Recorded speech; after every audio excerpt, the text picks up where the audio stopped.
ច្រើនឆ្នាំហើយអូនដែលយើងជាប្តីប្រពន្ធលំបាកក៏ទ្រាំអត់ធន់ពួកយើងមិនដែលចោលគ្នាបានប្តីអ្នកក្រនាំអូនរងទុកវេទនា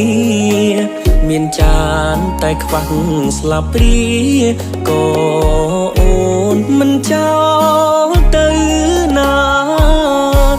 សំណាប់យោងដីឯស្រីជាអ្នកយោងបងពេលខ្លះបងធ្វើឆ្កំឆ្កងធ្វើឲ្យអូនទឹកភ្នែកសោកាក៏អូនអភ័យមិនចោលប្តីឲ្យឯកាពេលនេះបងដឹងហើយថាមានតែអូនជាកម្លាំងចិត្តអរគុណអូនធ្វើឲ្យបងមានសំណាងអរគុណគ្រប់យ៉ាងដែលអូនចូលក្នុងជីវិតដូចជាចង្កឹងមានគូតាំងពីព្រេងព្រឹកស្រឡាញ់នឹងចេញពីចិត្តពេលបងដួលអូនជួយទាញដៃបងសូមសន្យា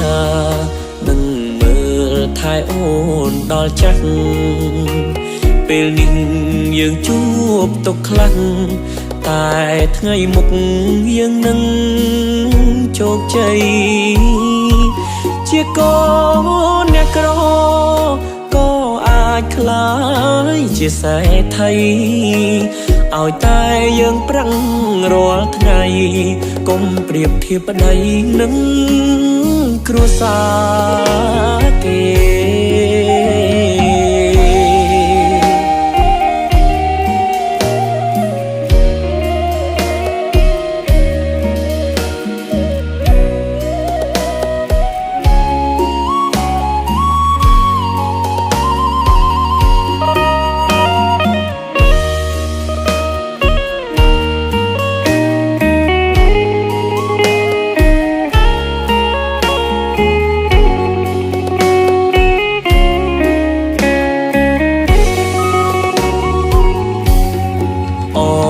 គុណអូនធ្វើឲ្យបងមានសំណាងអរគុណគ្រប់យ៉ាងដែលអូនចូលក្នុងជីវិតដូចជាចង្កឹងមានគូតាំងពីព្រេងព្រឹកស្រឡាញ់នឹងចេញពីចិត្តពេលបងដួលអូនជួយទាញដៃបងសូមសន្យានឹងមើលថែអូនដល់ចាស់ពេលនេះយើងជួបទុកខ្លាំងតែថ្ងៃមុខយើងនឹងជោគជ័យជាកូនអ្នកក្រក៏អាចក្លាយជាសេដ្ឋីឲ្យតែយើងប្រឹងរាល់ថ្ងៃកុំប្រៀបធៀបប្តីនឹងគ្រួសារគេ